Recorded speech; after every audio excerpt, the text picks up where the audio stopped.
I think it was last year, right before the COVID lockdowns. Here on the Tonic Accord, we talked about Sinn Fein, a Yeah. Northern Irish group with links to the IRA, and they'd won the majority of seats, and they actually had unification of Ireland on their platform. And at the time, Drew and I both thought that Irish unification was maybe going to be a possibility and in the more short term than the long term. But Brexit's hard border and the kind of iterations of what's happening with Brexit have led to some difficult times, and COVID was kind of the icing on the cake. And in recent weeks, we've seen Molotov cocktails, bricks, and chaos in many Northern Irish towns. And today we're just going to talk about kind of the double standards over border restrictions, COVID lockdowns, and more.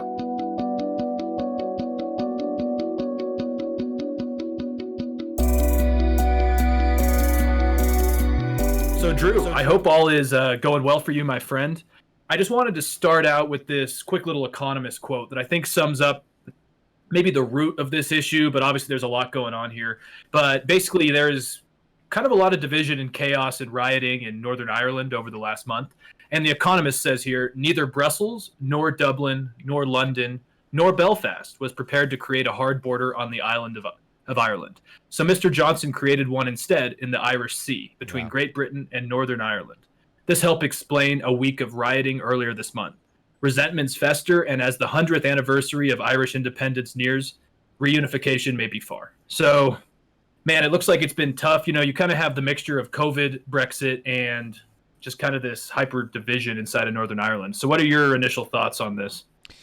I mean, my initial thoughts is, as someone who feels that Brexit was a mistake for the UK, I think this is like you're reaping what you sow, right? Like it's like you previously had this set up with the Good Friday Agreement and with when the UK was part of the EU, people could go goods and people could travel freely throughout the island of Ireland, which is, for those that don't know, split up.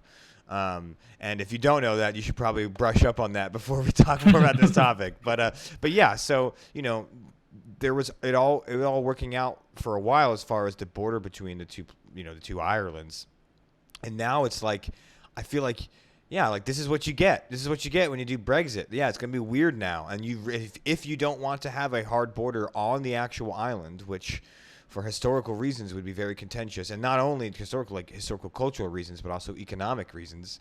Just having even trucks just to go across the island on a truck to have to stop at a post and get the paperwork, like that could have some serious impact on economic activity. So the issue is, okay, well then where do you have this border? Because the EU has certain regulations about goods entering the EU. So whether or not it means they're entering France or they're entering the Republic of Ireland, which is part of the EU, you have to abide by those rules. So where do you get those checks? So yeah, this weird agreement, basically the compromise that Boris Johnson had was, well, we'll do all the EU checks before they get on the island. Even if it's Northern Ireland, which is part of the UK, we'll do the check in between Great Britain and Northern Ireland within the UK, and then we'll have the goods move across. And here on my screen, for those watching on the YouTube or on Twitch, you can see a really good summary of what happened here. So instead of this border in Ireland being the place where they do a ton of checks on trucks and on the movement of goods and services and people, they're now going to do it out here, right? So before it even gets to the island, they're going to do all the checks. The problem is, I think it's an interesting compromise. I mean, I understand why Boris Johnson doesn't want to have a hard border on Ireland. I think it's an interesting compromise, but the problem is now you have loyalists, which are people in Northern Ireland that are loyal to the crown, that want to be a part of the United Kingdom. They feel that they're getting pushed out. They feel, wait, you're adjusting this border. Now we have to deal with the checks. Right, and it's like you're pushing us away from the UK and towards Republic of Ireland, and some loyalists. I don't like that. It's super weird, but to me, it's like all this could have been avoided by just not doing Brexit. But the reality is they did, so now they have to figure it out. And yeah, it's a really hodgepodge way to do it, and very strange. Yeah, absolutely. And that was really well said. Good background there, because yeah, like I think you're right, is that it is an interesting compromise. And okay, so like Brexit happened, so we obviously can't go back on that and, back to the world pre-Brexit. And to me, it seemed like probably the best option that was possible, though it's not perfect. But again, like you said, I think in general, the big issue in the UK and Ireland is that there's division in each of these countries over staying with the UK or getting independence. And we're seeing that divide. I think Brexit plus COVID lockdowns were just kind of the icing on the cake for this issue inside of Northern Ireland, And I actually listened to a really good podcast. It was super short. It's out of Dublin, and it's called the Irish Times podcast. And they I just found it on Apple Podcasts really quick, but they did a good job about explaining that kind of COVID divided politics and Brexit all kind of came to fruition in early April. And basically they're talking about how the riots and violence have caused kind of both sides like stirring up agitation. So like you were talking about, the loyalists, like they're loyal to the crown, they want to stay in the UK, and they feel like the police are singling them out for their behavior more than the Republicans, who actually ironically are left-wing, even though they're called Republicans. And that would be like the Sinn Feins, the IRA. They were more what you would consider at this point leftists, who would like to be either unified with Ireland or completely separate.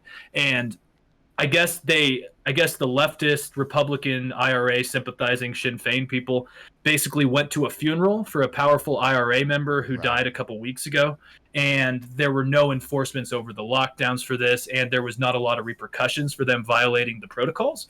But then at the same time, people on the right, which is the loyalist, unionist side, they've been seeing crackdowns inside of Belfast involving police. And now the caveat to it is that unfortunately in Belfast, a lot of the unionists, there's a lot of organized crime. So I would say as an outsider, it makes sense that they're cracking down. But there's this issue now where basically people on the unionist side are, especially young people, are trying to stir up problems with the police to make it a political point.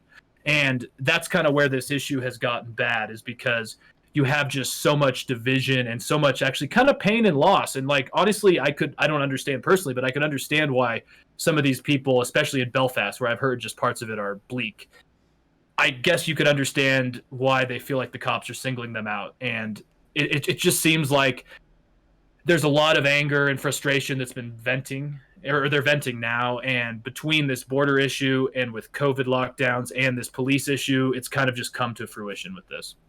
Right, and there was even that moment where the EU decided to stop the export of vaccines to Northern Ireland, and that even got a bunch of flack from everybody. Everybody was pissed off, even the Republic of Ireland, Northern Ireland. Everyone was pissed off at that. But like, it was all these little signals of like, It's like Northern Ireland probably feels like it's getting left out of the talks, or like being ping-ponged around, right? Mm-hmm. You know what I mean? Like, oh, the EU won't send vaccines to us. Like, what the hell, right? And so then they go to their, daddy UK, dad or whatever, mommy queen, and fix the problem, or Boris Johnson fix this problem, and then Boris Johnson changes the border to be on the ports of Northern Ireland, and they're like, wait a minute, you're on our side. What the hell? Like, I imagine a Northern Irish person's perspective, they would feel like they're being in ping-ponged around and in between, not fully in the UK and certainly not in the EU. I can see how that would be upsetting, especially if you, for some reason, feel like you're being treated differently than Republicans are because of that, the funeral. Let's see, there's some comments here. Celebs being politicians, politicians should be celebs. All right, bye. We're talking about celebs, politicians later, man. We're doing Irish, Northern Ireland protocol right now and stuff like that. But definitely stick around, because we're definitely going to be talking about politicians and politics. And is that a Czech Republic flag behind you? That is, yes. My family's from the Czech Republic, and so I've gone a few times, and yes, that is a Czech flag behind me. Sweet. Anyway, I'm trying to understand and put my feet in the shoes of someone from Northern Ireland, but I also have to feel like, well, this is what you voted for, or at least if you're a UK, voted for Brexit, like, this is what you voted for. Like, you knew at some point there was going to have to be this problem about the border in Ireland, and where do we draw borders if you're leaving the EU? The fact that Ireland, even with its dark history, had that EU protection on both sides of the island allowed for such an easier So, like ease tensions and allow for such economic activity. But it just, I don't know. It just feels like it's like really the only thing I can think of to be the real solution would be to disregard Brexit and rejoin the EU. But that's not necessarily going to happen anytime soon. I certainly think the vaccine thing, the EU is wrong to prevent vaccines. Vaccines should be, I think, in general, around the world, vaccines should be kind of apolitical as possible. We really should not, be like limiting vaccine availability based on any political means or any issues like that. Right. Absolutely. And I do think, and I've been thinking this for a long time. Like I've been, as someone who lived in the EU, and I do love the EU in some ways. Like I think in theory the EU is a great apparatus, but I see that Brexit was not good for the EU. Obviously, it's kind of reciprocated. Both sides kind of lost, Sure. I would say, in that there was no true winner. And between the AstraZeneca chaos, the failure of the vaccine rollout in a lot of Europe, and this third, fourth wave, I don't even know which wave it is in the EU at this point. But the EU is having some serious internal issues right now, and it's interesting to me that they are filing a lawsuit against the UK right now involving this breach of borders, because Boris Johnson has kind of, let's just say, softened what's happening in the Irish Sea, and so they're saying it's breaching international law. It's getting pretty serious, but at the same time, I think the EU has somewhat of a bone to pick with the UK now, and believe me, I'm anti-Brexit as well. But to me, it seems like all this halting of shipping over just paperwork, I just see it as kind of a tit for tat battle. And to be honest, like Boris Johnson, there was reports like last month he walked out of talks in Brussels. Like things are not going well on either side of this. And to be honest, like excuse my language, they need to get their effing shit together before they can really deal with much more here, because the thing is, it's super complicated, because in Ireland, you had unionists who supported being in the UK and leaving, and then you also had others that identify with being part of Ireland and want to be part of the EU. And like, to me, it's like, yeah, I agree with you. We should have just never really gone back, or we should have never gone forward with Brexit. But unfortunately, I don't know where we stand here. And now I have an interesting kind of theory, it's like idea that's going around in my head, is that Boris Johnson has this weird thing he does where he does something radical, like, be kind of one of the figureheads of Brexit, and then kind of say it's all hunky-dory, and then later it doesn't work. And then he kind of has to pick up the pieces later. He's not like Trump, actually. As much as people compare him to Trump, he's much more articulate, and I think he plans a lot more. And it's interesting because he's doing this thing. I wrote it down. It's called Project Love, and it's basically decentralization and de-evolution of what's happening in these different territories. You have like Scotland, who also wants independence. Wales now wants 39% of Welsh people want independence. Obviously, Ireland's independent, and Northern Ireland kind of wants to be as well. And so he's actually saying we're going to create a policy that is the centerpiece of Westminster, he basically wants to create a central bank that treats these other regions much like the EU in Brussels treats other countries in the EU. And so it's weird, because I almost think the solution at this point is to create kind of a similar EU-like infrastructure inside of the United Kingdom. I think that's the only way for them to go forward at this point. Like I would almost say try to set this up and bring stability and actually bring Ireland into the mix, because it's clear that Ireland's now the outlier. And yeah, I don't support Brexit, but at this point, like, maybe Ireland needs to be brought into this, and there needs to be a centralized banking system in London that actually treats these others like EU states, kind of a similar system, which is kind of contradictory because they tried to get out of the EU, I know, but I don't know. I think that's the only option that could work, in my opinion. Do you mean bring like the Republic of Ireland also involved in this like EU banking thing? Because I'm not really sure what would structurally change if Boris Johnson decided to do that. Like, would it just be for a mechanism to fund programs in Scotland and Northern Ireland? I mean, isn't there not? Go ahead. So basically, there's just like probably the biggest fear inside of the Tory party is that Scotland has had the highest support in decades for this year independence, sure. for independence. The Wales, which is weird, is seeing close to 40% of support, which usually Wales is very pro the crown. So Right. that's huge. So basically, Boris Johnson is seeing in his periphery that there's a huge independence movement throughout the UK. And Ireland is the only one now who is part of the EU and a separate country, but is still in that area. And unfortunately, is the bulwark against, flowing trade. And I'm not saying that it's Ireland's fault. It's the UK's fault. It's Nigel Farage's fault for this whole lie of Brexit being smooth. But at this point, it's like what Boris wants to do basically is create a plan to replace EU investment cash with a new I think he calls it like a shared prosperity fund, which is managed Mm. from London, which bypasses the government in Belfast or in Edinburgh, etc. And so basically, he wants to create London as a Brussels of the UK. Ukrainian guy, thank you for the follow, man.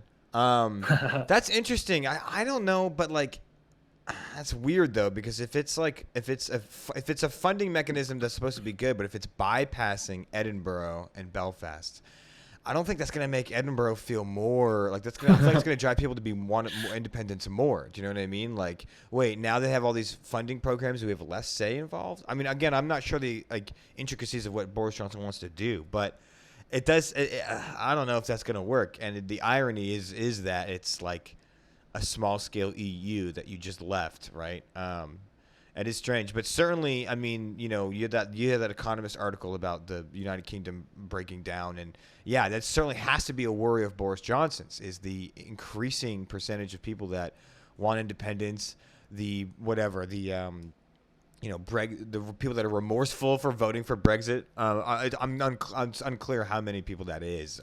I would be interested to see if you had the vote again today, and if it would have passed again, based on like now what we know and what has happened in the last few years since. But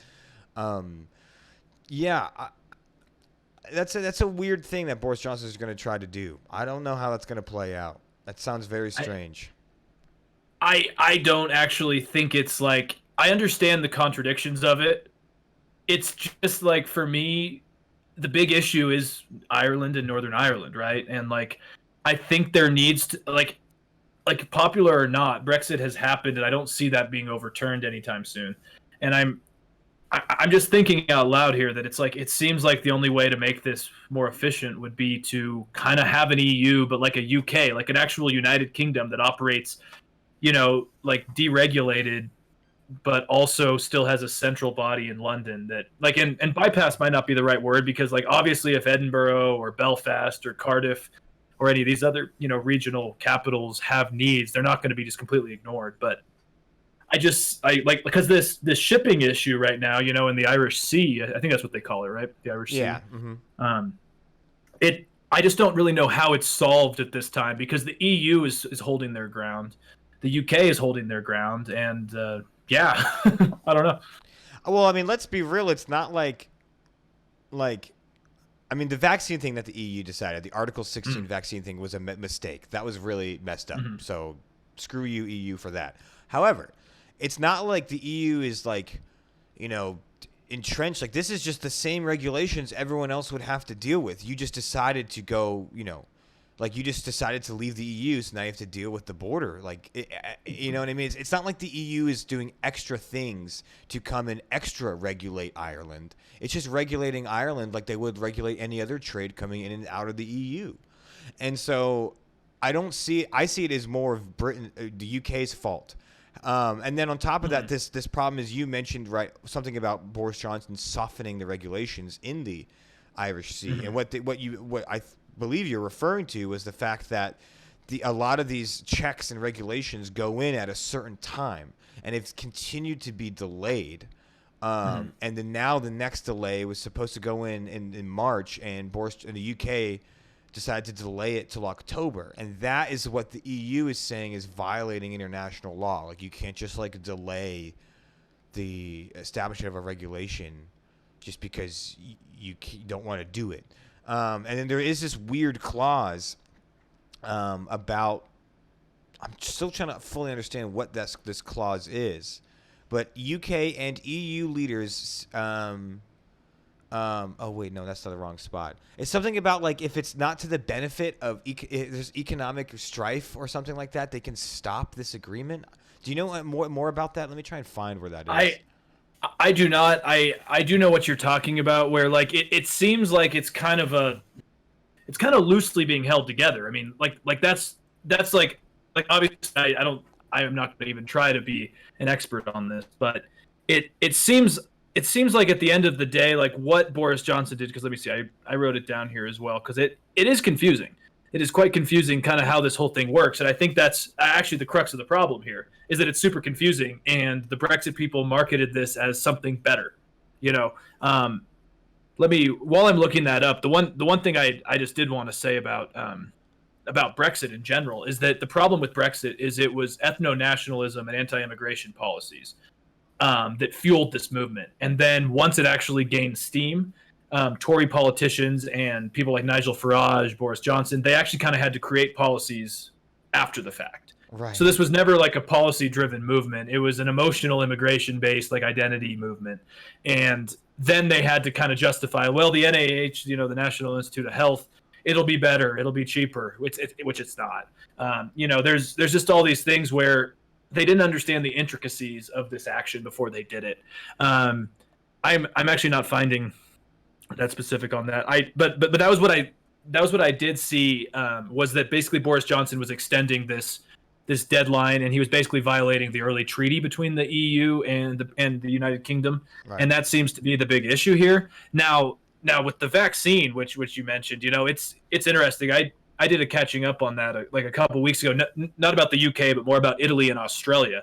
But it's the same kind of thing where you kind of have this vaccine nationalism just flourishing, and the problem is the UK, I think, because they really touted the AstraZeneca one, they're doing super well in terms of vaccinations. They took a weird approach where basically they're giving most people one dose because they just want to get everyone one dose before the second, which I think is an interesting approach. But I think there's a lot of like tension between the UK and the EU right now over that vaccine because the EU's obviously halted AstraZeneca multiple times, and the UK's kind of said, screw it, we're going to keep moving ahead. And it's showing, I think, the schism right now, like with that blockage, which is not good. But I'm ranting. I'll stop there. No, I mean, you bring up some good points. I mean, there is a lot of division coming out of this, and to that point, one of our comments here talks about national sovereignty is kind of worth more than some economic benefits. I mean, perhaps it depends on who you talk to, and depends on what economic benefits. If it's if it affects your industry sector, you might have a different opinion. And also, whose national sovereignty? Because you might feel that, the guy who lives in Britain, in Brighton, might feel that nationalistic fervor for Brexit, but someone in Scotland might not feel that the UK represents his national. Like, what about Scotland's national sovereignty? Or Ireland's as a whole, a united Ireland? What about that national sovereignty? So the idea of what national sovereignty is, especially when you're dealing with the United Kingdom, is really complex and full of layers. So I think Alex hit the nail on the head. It was a movement based on national sovereignty and some kind of identification of the United Kingdom outside of the EU, but it really didn't take a good look at the policies that would be affected behind it. And I think that's fair to say. I mean, whether or not you still think Brexit is worth doing, I think it's a fair criticism that we now know that it's been really rough to actually figure out the intricacies of. And I don't think everyone knew exactly what it all entailed. I think that's fair to say without giving an overall criticism if we're trying to extend an olive branch. And then again, like national sovereignty. I think this is one of the main issues with this whole topic is, what is national sovereignty to someone who's part of a kingdom that, owned it from before. There's a lot of historical, there's a lot of, I mean, as I'm sure the listener knows this, but it's just a tough issue. Well, yeah, too, and like just stepping in on that, like I think national sovereignty is important, but Definitely. sometimes like a country's importance and like actually just like global dynamics, you're a sum of your parts, and like the United Kingdom historically, I think the survival of the United Kingdom actually is important to the world geopolitical order, as unpopular as it may be, their record is not great in some parts. I mean, we have India, Pakistan, their imperial history, which is not great. But in more recent times, the UK has been on the side of human rights, democracy, and transparency in a general sense. I know I'm going to get someone nitpicking that, but sure, my issue is I buy it. Yeah.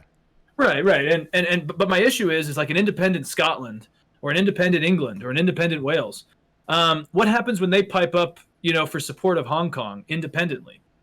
That's like I don't think they would actually have the tout or the political might or the international recognition to actually have a stay. Like historically, the United Kingdom is complicated. It went from Roman power to Anglo-Saxons to Normans. I mean, it's all over the place. But there has been somewhat of a shared, if oppressive, kind of shared history over the last at least 500 years there. And I don't think that Scotland or England by themselves could do the same things the United Kingdom do together. Sure, but Scotland wouldn't do it alone. Scotland would be a part of the EU. Well, that's a funny thing. But that's a funny thing you mentioned is it's actually really hard to join the EU once you're out of it. There's a great article about Catalonia, which wanted to leave Spain, right. And they were hoping just to leave Spain but join the EU.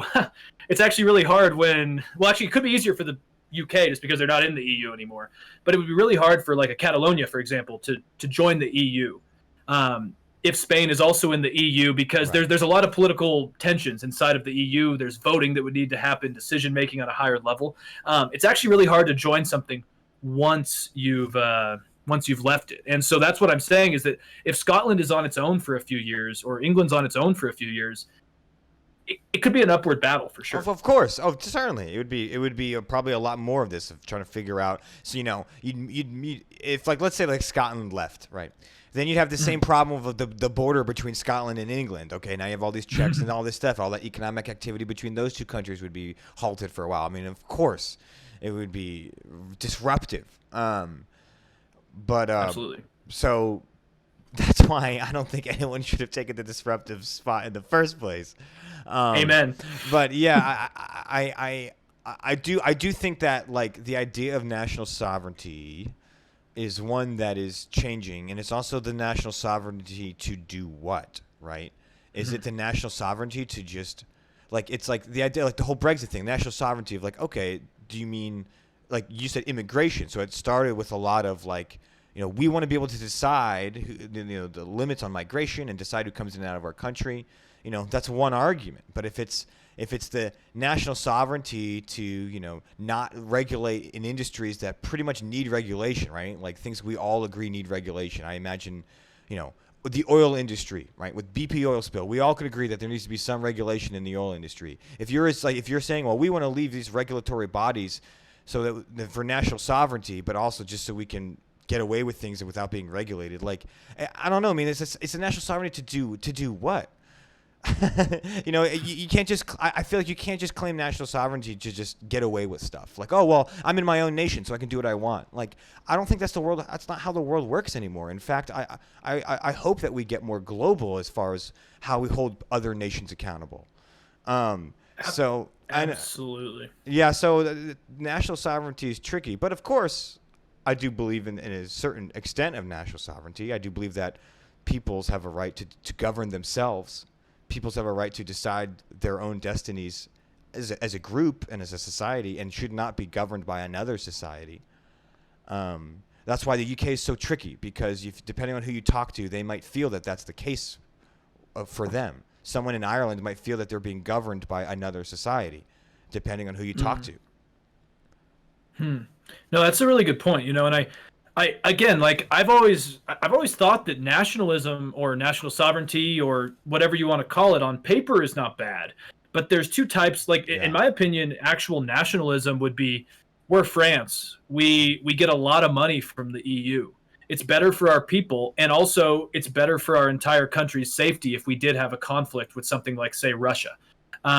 Like there's a sense of national sovereignty, which it's important, yes, to be free and fair and allow the countries to do their thing. But at the same time, when hard times come, it's actually better for your nation to have friends, alliances, and connections. And that's my issue with kind of the Make America Great Again movement, the Brexit movement, is it's kind of an ethno-nationalism where it's clearly not based on actual like economics or tangible things that could help the average person. It's built on a changing world.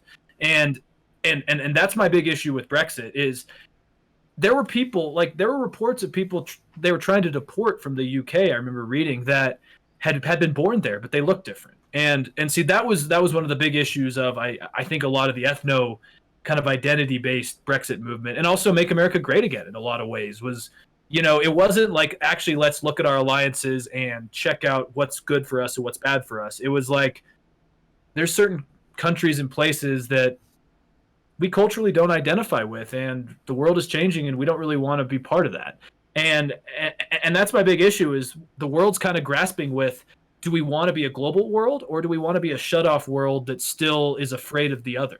And to me, Brexit's biggest flaw was that it was about othering immigrants. It was about othering regions that are far from us that we don't understand. And it was also greed. I mean, or the UK is a very wealthy region. They didn't want to pay, and they also didn't like the changing demographics.